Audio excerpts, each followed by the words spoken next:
Selamat pagi. Sebelum kita memulai aktivitas kita pada hari ini, mari kita memberikan hati dan pikiran kita untuk mendengarkan firman Tuhan. Dan sebelumnya kita berdoa. Terima kasih Tuhan, kami panjatkan kehadirat-Mu karena Engkau selalu menyertai dan membimbing. Kami akan memulai aktivitas kami hari ini, dan sebelumnya kami telah mempersiapkan hati kami untuk mendengarkan firman. Berfirmanlah dan ajarlah kami melalui Roh-Mu yang kudus. Amin. Saudara-saudara, firman Tuhan bagi kita pada hari ini yang tertulis dalam kitab Matius 5 ayat 44. Demikian bunyinya. Tetapi aku berkata kepadamu, kasihilah musuh dan berdoalah bagi mereka yang menganiaya kamu. Demikian firman Tuhan. Saudara-saudara, orang Yahudi memahami sesama manusia itu secara sempit, di mana mereka hanya membatasi ungkapan itu pada sesama bangsa Israel. Karena itu, bila seseorang menganggap bahwa orang yang berbeda prinsip dengan dia adalah seorang musuh, maka dia akan sangat sulit untuk menerima perbedaan, dan dia akan sangat sulit untuk bisa bersekutu dalam damai sejahtera dengan orang yang berbeda dengan dirinya. Karena itu ketika Kristus berkata kasihlah musuh, itu bukan demi musuh, tapi itu untuk dirinya sendiri. Sebab jangan pernah kita membiarkan hati kita tetap dilanda oleh kebencian. Jika kebencian tetap mengikat kehidupan kita, itu seperti racun yang satu saat bisa menghancurkan diri kita sendiri. Dan orang yang mampu menerima perbedaan, dia akan mampu menerima hal yang benar sebagai kebenaran yang seharusnya diterima dan dilakukan di dalam hidup. Sebab jalan yang paling baik untuk menghilangkan musuh adalah dengan menganggap dia sebagai kawan. Karena itu jangan biarkan hidupmu tetap di dalam permusuhan. Yang kedua, Yesus berkata berdoa untuk orang yang menganiaya.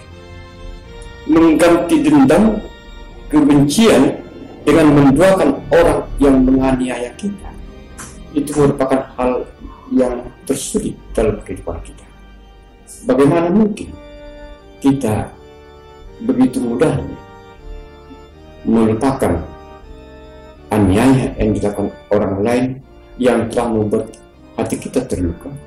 Tetapi di sini Kristus menyapa kita bahwa sebagai pengikut Kristus, kita harus mampu mendoakan mereka agar Tuhan menyapa, membantu, supaya kita dapat bersekutu dengan Dia di dalam sejahtera. Sebab yang paling indah di dalam kehidupan bukan permusuhan, tapi yang paling indah adalah bila kita bisa hidup berdampingan dengan damai dengan orang yang di sekitar kita. Di sini Yesus membangun karakter murid-muridnya, bukan hanya mengetahui bahwa kasih itu indah, tapi Yesus membangun mereka supaya mereka melakukan sebuah tindakan, sebuah aksi di mana mereka harus mampu bertindak untuk mengasihi musuh mereka. Yesus menyadarkan kita bahwa pengampunan membawa manusia itu sadar untuk tidak lagi membiarkan kebencian mengatur tujuan kita. Sebab dengan pengampunan kita mampu berfokus pada masa depan dengan kasih Allah yang bersemayam di dalam hati kita. Demikianlah firman Tuhan hari ini menyapa kita supaya mengasihi musuh dan mendoakan orang yang menganiaya kita. Melalui firman Tuhan hari ini, maka kita diberkatkan. Mengetahui saja tidak cukup, karena itu kita harus mengaplikasikan. Memiliki kehendak saja tidak cukup, tapi kita harus mewujudkannya dalam sebuah aksi.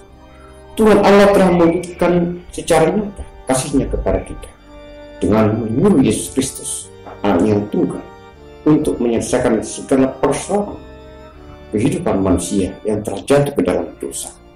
Karena itu setiap orang yang percaya kepada Tuhan Yesus haruslah mampu mewujudkan kasih itu kepada sesama, sebagaimana Yesus datang mewujudkan kasih itu, sehingga semua manusia dipanggil dan terpanggil untuk menerima kebenaran Tuhan Allah. Karena itu saudara, sebagus apapun mimpi tidak ada artinya tanpa aksi untuk mewujudkannya menjadi nyata. Sebab aksi adalah kunci dasar untuk semua perubahan dan kesuksesan. Dan kemauan adalah sesuatu yang penting, karena aksi selalu berdampingan dengan kemauan. Dengan kemauan kita membuka pintu ke arah perubahan.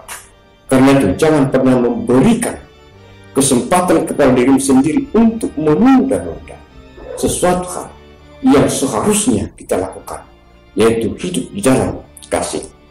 Karakter yang membuat kita keluar menuju satu komitmen yang memudahkan kita ke dalam satu tindakan yang baik, dan disiplin yang membuat kita mampu untuk menindaklanjutinya.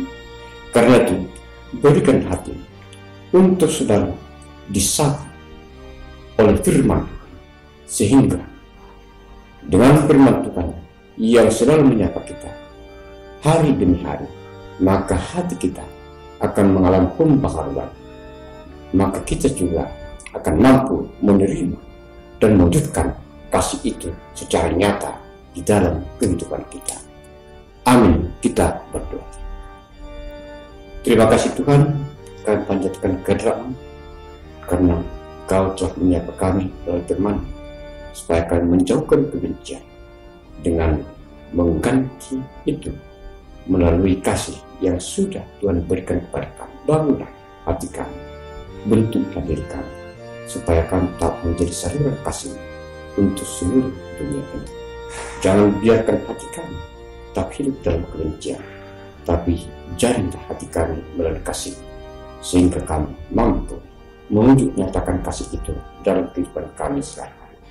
Kiranya Tuhanlah yang menyatakan menyertakan hari ini dan selanjutnya untuk saudara hidup dalam kasih.